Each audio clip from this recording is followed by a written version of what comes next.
Hello everyone, welcome to Sentinel. So this is a relook at the previous episode that we did about a Marine general being unqualified to lead Marines in Korea. And I just want to clarify some issues. The first of all was, the thing blew up, and that I didn't expect that. We're upwards of like 80 some thousand views and thousands of comments. And vast majority, I would say about 95% of the comments have been favorable, and people understand what I was trying to say. But there's a few that weren't favorable, and I just want to clarify that. First of all, this is nothing personal. I don't know Major General Jackson. I know nothing about her. I've never served with her. All I went was by her biography that's officially posted online. That's what I read. This whole discussion in the last episode was not about Major General Jackson. It's about how we make decisions and appoint general officers. That's the crux of the matter. So when I did the episode, I had several people reach out to me. The first group was, hey, you're a Marine. How can you publicly speak about a Marine like this? This is not Semper Fidelis. And I had a response to that. But my response was very simple. I understand you. I get you. And in the past, I've tried to go through the system and make some IG reports about false awards being awarded and stuff and all that shit got buried underneath. And then, so I decided to retire. I was just fed up. I didn't want to be part of an organization like that. And for 20 years, I kept quiet. I didn't say a damn word. I wasn't on social media. And I just sat there and watched what was going on until Abbeygate happened. And it just so happened was the guy in charge of the Marine Forces in Afghanistan was the guy that I served with. He was the mute commander. And I started thinking, man, I can't believe this shit. And I remember leaving 2nd Marine Division and telling the commanding general, you keep promoting this guy, one day he's going to make a serious mess. Unfortunately, I wasn't wrong. He made a serious mess. And there's 13 service members that were killed. So there's 13 grieving families out there. So up pops Lieutenant Colonel Schiller asking for accountability. And what happens? Instead of seeking accountability, the system throws them on the brake to shut them up, court-martial them, and they drum them out of the Marine Corps. That's how they do things. So I decided, I've had enough. I'm going to speak out, and I regret not speaking out 20 years prior. Maybe Abbeygate could have been avoided.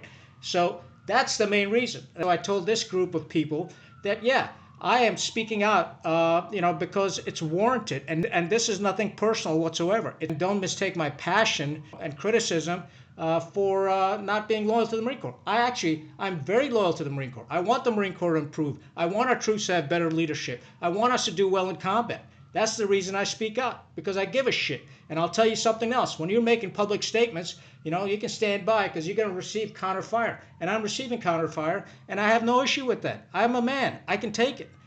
I can handle criticism. If I've done something wrong, I'll admit to it. Or if I need to improve in some areas, I'll improve in some areas. No problem.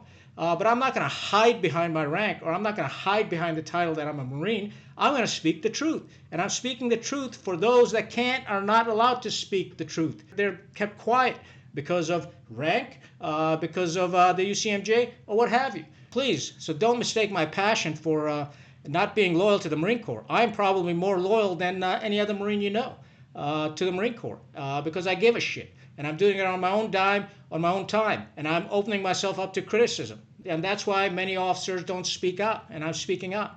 So that's the first part. So the second group that reached out to me were general officers, believe it or not. Some of them came up online, and they wanted to address the issue publicly. And that's fine. I have no issue with that. And they spoke, what a great officer Major General Jackson is. I'm sure she is. That's not the issue here. And she's made so many sacrifices for the Marine Corps. So have other Marines made sacrifices for the Marine Corps. And this is really embarrassing her family. Well, you know what? I didn't choose this. And I made no comments about her family. You can go back and look at the previous video. I did not mention her family, nor would I ever mention a Marine's family. It's all professional.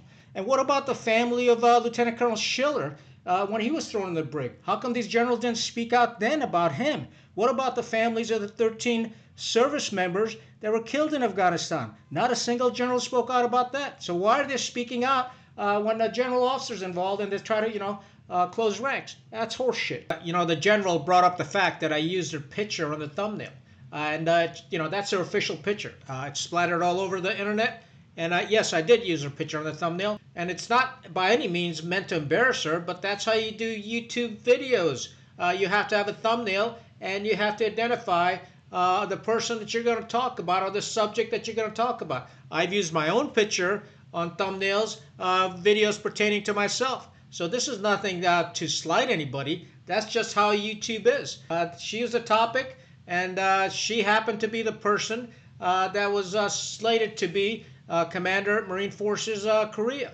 So if there's an issue with that, it should be brought up to Headquarters Marine Corps, to the Commandant of the Marine Corps who selected her. It has nothing to do with me. I just made a YouTube video, and it wasn't directed at her. It was directed at the institution. And that's what these general officers forget. Here's the other thing. When Schiller got thrown in the brig, he was splattered all over news media with Marine PAOs coming out and talking directly about him, of how screwed up he was. And when that happened, not a single Marine officer stood up and said, you know what, this is not the right way of doing things. It's not healthy for his family. But all of a sudden, because, Genghis talks about one general, and all of a sudden families become so important, as they should be. That's not the issue here.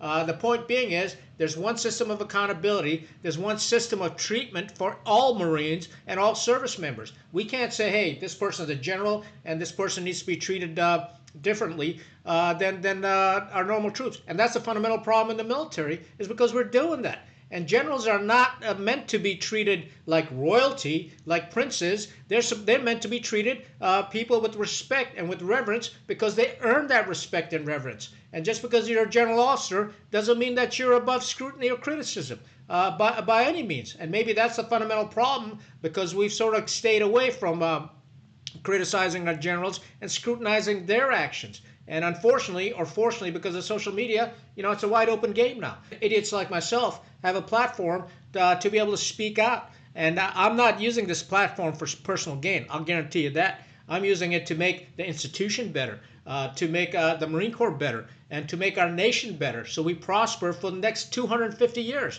That's the whole intent behind Sentinel. We're on watch, and we're watching everything, and we're going to debate, and we're going to discuss it on this channel.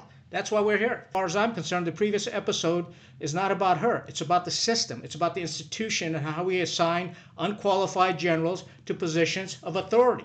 So that's the first part. So the next group that came out and challenged me was saying, you know what? Yeah, she's been assigned to Korea, but there's only like 100, 200 Marines in Korea. So she's not really in charge of the Marines. Really not many Marines there, so it's okay. Well, I have a problem with that. And the problem is this.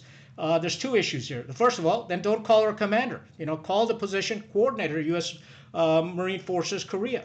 But once you call it a commander, that's a slap in everybody's face, because a commander has a moral, legal responsibility for the mission, for the training, for the welfare, and the discipline of his troops. You have a moral responsibility. And when I was a commander, I took that responsibility very seriously. And if we're just going to start throwing out these titles left and right when they're not really commanders, that's wrong. And we need to fix that. And the other reason is we need to fix it is because years down the road, when we're going to read in the bio that she's a commander, then people assume, yeah, she was a commander. And that's not the case. So, if the Marine Corps wants to fix it, they can call the position a coordinator. And in the past, the commander used to be 3 myth in my days. And he had a chief of staff, a colonel in Korea, managing the interaction with the U.S. Forces Korea and the United Nations Command. That's what the colonel did. And the general would fly in regularly, to maintain contact with the senior generals there. And I remember flying in with the general. It was General Labudi in those days. When I worked for MSTP, he'd take me along, and we'd go teach componency classes to MAR 4K and also to the ROC Marines. And speaking of ROC Marines, one of the responsibilities for Commander Marine Forces Korea is to be the senior Marine and interface with the ROC Marine Corps. Here's the problem with that. She's a woman. The ROC Marine Corps organizationally is male dominated. They don't have any senior women officers, and we have to respect their culture as a result of that. We assign a woman. Yeah, they'll probably just sit there and they'll just switch off. And when that happens, they'll be polite, they'll be nice, but she's not going to be able to communicate at the level that if it was a man. Do I agree or disagree with it? Frankly, it's not my culture. But my point is, we need to be culturally sensitive and assign the right person for that position. I respect the fact that general officers have spoken up. I think that's fantastic. But the issue that I have with them speaking out is they referred to the comments that the viewers left on the previous episode as a digital mob that was speaking out. And I took offense to that, and I'll tell you why. And I said this to the general. I said, you referring them to digital mob is wrong. And the reason being is because these are veterans. Overwhelmingly, the subscribers of this channel are all retired military. They're Marines, they're Army, they're Air Force, they're Navy, they're Coast Guardsmen, and they've served their country honorably. And just because they speak out or they disagree with you doesn't make them a mob. I think it's freaking insulting. And this is kind of tells you the mindset of these people. It's an elitist mindset, and that's exactly what we've been talking about. Just because an enlisted person or a younger or an officer disagrees with them, all of a sudden we're classified as a mob. Well, that's just pure horseshit. And that's one of the reasons I started this channel called Sentinel. And Sentinel basically means somebody that's on alert, that's watching you. And that's the whole purpose behind this channel. And I encourage people to comment and do it respectfully so we can all get better. That's the whole purpose of it. But for a general officer to call us a digital mob, well, you know what? F you, bud. And I take that shit personally. And how dare some general officer is going to call us a digital mob? I ain't standing for that shit. And it just tells you the mindset these people have. They cannot take criticism, they cannot take scrutiny, and they don't want to be challenged. Well, you know what? Tough shit. I've got a right to free speech, and I'm exercising that right to free speech, and I'll do it respectfully. I do it in an intense manner. I may do it with passion, but I'll never do it disrespectful in any fashion. But let me tell you something. If you're going to be disrespectful to me, expect it right back. And you calling me digital mob, I ain't standing for that horse shit. So don't do it again. That's your final warning. Don't ever call us a digital mob, because that's not who we are. We're veterans. We served honorably. Many of us served with distinction, and many of us served in combat. And we continued to serve our nation in a different manner. And just because we've EAS or retired doesn't mean our leadership responsibilities or duties to our nation end here. They continue on in a different fashion. And we'll continue to speak out. I guarantee you that. And I have an open invitation. When these generals contacted me and said, hey, Genghis, what are you doing? I explained to them exactly what I'm doing. And where were you when, Abbeygate happened? Where were you when Schiller was imprisoned? How come you didn't speak up? But now because I pointed out a general officer, you're all going to close ranks around her, and you're welcome to come and talk on my channel. I'll give you the mic. You can have the microphone. I'll give it to you, and we'll discuss the issue. But I'll guarantee you they won't do it. And they won't do it because they don't want to get publicly be challenged. They're so used to operating in an environment, in a bubble, that they're not open to scrutiny or challenge by anybody. So that just becomes the way of their thinking. And what happens is, that creates hubris. And hubris is very dangerous in a senior leader, because if you're not open to challenge and criticism, we're all human, and we're going to fail. And that's what happens. So, so at the end of the day, we all want the same thing. We want our military to do well. We want our nation to do well. And the reason being is because we want our nation to do well for the next 250 years. Here's the bottom line. You guys tell me if I'm right or wrong. I listen to my subscribers, and if I'm wrong, I'll shut the hell up. If I'm right, then we continue to press on and continue to scrutinize our senior leadership and our institutions to make sure they get better for our sons and daughters who are going to serve in the same institutions that we faithfully serve and honorably serve.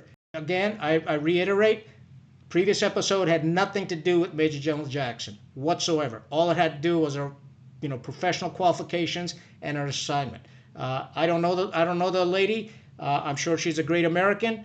I'm sure she's a great mother, and I wish her all the best. And I wish her all the best in this assignment, quite frankly. But we need to get better as an institution, and we need to assign the right people in the right places. I think that's critically important if we want to be around for the next 250 years. And I'd love to hear your comments about this. And that's all I have. Stay rugged, stay united. Khan out.